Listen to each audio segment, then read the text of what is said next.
సంగతులు 5. ఈ దినం నా దెబోరాయు అభినోయము కుమారుడైన బారాకును ఈ కీర్తన పాడిరి. ఇజ్రాయేలులో యుద్ధశాలలు ధైర్యము కనపరచరి, ప్రజలు సంతోషముగా సిద్ధపరచరి. యెహోవాను స్తుతించుడి, రాజులారా వినుడి, అధిపతులారా ఆలకించుడి. యెహోవాకు గానము చేసెదను, ఇజ్రాయేలు దేవుడైన యెహోవాను కీర్తించెదను. యెహోవా, నీవు సెయీరు నుండి బయలుదేరినప్పుడు, ఏదెము పొలము నుండి బయలుదేరినప్పుడు భూమి వణికెను, ఆకాశము నీళ్లను కురిపించెను, మేఘములను వర్షించెను. యెహోవా సన్నిధిని కొండలలో నుండి ప్రవాహములు వచ్చెను. ఇజ్రాయేలు దేవుడైన యెహోవా సన్నిధిని సీనాయిలో నుండి ప్రవాహములు వచ్చెను.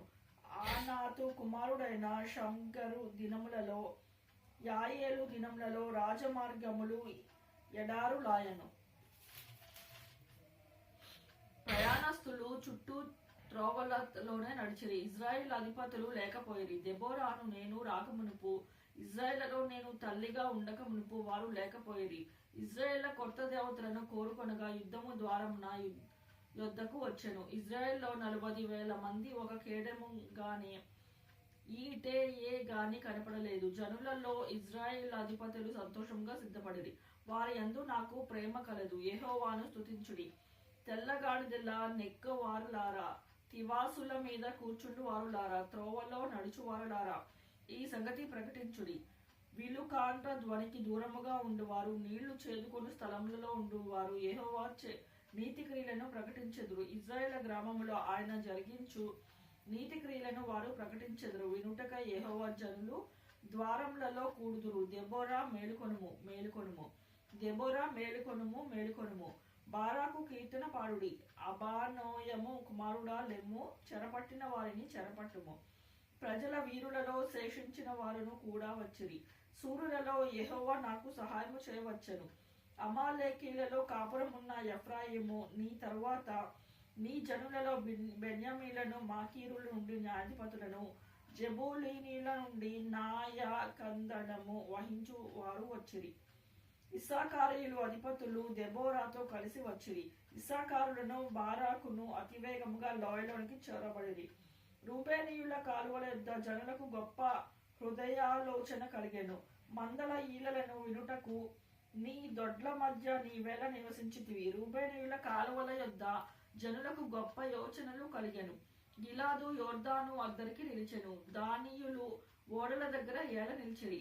అషేరీయులు సముద్ర తీరమున తను అఖాతియముల యొద్ద ఏల నిలిచిరి. జెబూలనీయుల మరణం భయము లేక ప్రాణము తృణీకరించుకొనిన జనము నఫ్తాలీయులు భూమి మెట్టల మీద ప్రాణము తృణీకరించితిరి. రాజులు వచ్చి యుద్ధము చేసిరి. మెగిద్దో కాలువల యొద్దనున్న తానాకులో కానాను రాజులు యుద్ధము చేసిరి. వెండి లాభము వారు తీసుకొనలేదు. నక్షత్రములు ఆకాశం నుండి యుద్ధము చేసెను. నక్షత్రములు తన మార్గంలో నుండి సీసేరాతో యుద్ధము చేసెను. కీషోను వాగు వెంబడికి, పురాతనపు వాగైన కీషోను వెంబడి వారు కొట్టుకొని పోయిరి. నా ప్రాణమ్మా, నీవు బలము పూని సాగుము. గుర్రముల డెక్కలు సూరులను త్రొక్కెను. గుర్రములు ఎగసి ఎగసి సూరులను త్రొక్కెను. యెహోవా దూత ఇట్లనెను, మేరోచును శపించుడి, దాని నివాసుల మీద మహాశాపము నిలుపుడి. యెహోవా సహాయమునకు వారు రాలేదు. బలిష్ఠులతో కూడి యెహోవా సహాయమునకు వారు రాలేదు. కాయినుడైన హేబెరు భార్య యాయేలు స్త్రీలలో దీవెన నొందును. గుడారములలో నుండి స్త్రీలలో ఆమె దీవెన నొందును. అతడు దాహం అడిగెను, ఆమె పాలు తెచ్చి ఇచ్చెను. సర్దారులకు తగిన పాత్రలో మీగడ తెచ్చి ఇచ్చెను. ఆమె మేకును చేత పట్టుకొనెను. పనివాడు సుత్తెను కూడి చేత పట్టుకొని సిసేరాను కొట్టెను. వాని తలను ఆమె పగల కొట్టెను. ఆమె అతని తలను సుత్తెతో కొట్టగా అది పగిలెను. అతడు ఆమె కాళ్ల యొద్ద కృంగిపడి పరుండెను. ఆమె కాళ్ల యొద్ద కృంగిపడెను. అతడు ఎక్కడ కృంగెనో అక్కడే పడి చచ్చెను. సిసేరా తల్లి కిటికీలో నుండి చూచెను. అల్లిక కిటికీలో నుండి చూచి కేకలు వేసెను. రాక అతని రథము తడువు చేయనేలా, అతని రథముల చక్రములు ఆలస్యము చేయనేలా. ఆమె యొద్ద నుండి వివేకము గల రాజకుమార్తెలు ఇలాగుననే ఉత్తరమిచ్చిరి. ఆమె తనకు తాను మరలా ఇట్లను కొనుచుండెను, వారికి దొరికెను కదా, దోపుడు సొమ్ము పంచుకొనుచున్నారు కదా, యోధులందరూ తలా యొక్క స్త్రీని తీసుకొందురు. ఇద్దరేసి స్త్రీలు వారిని దొరుకుదురు. సిసేరాకు రంగు వేయబడిన వస్త్రం ఒకటి దోపుడు సొమ్ముగా దొరుకును. రంగు వేయబడిన విచిత్ర వస్త్రం ఒకటి దోపుడుగా దొరుకును. రెండు వైపులా రంగు వేయబడిన విచిత్రమైన వస్త్రము, దోచుకొనిన వారి మెడలకు తగిన వస్త్రం ఒకటి దొరుకును. యెహోవా నీ శత్రువులందరూ అలాగుననే నశించెదరు.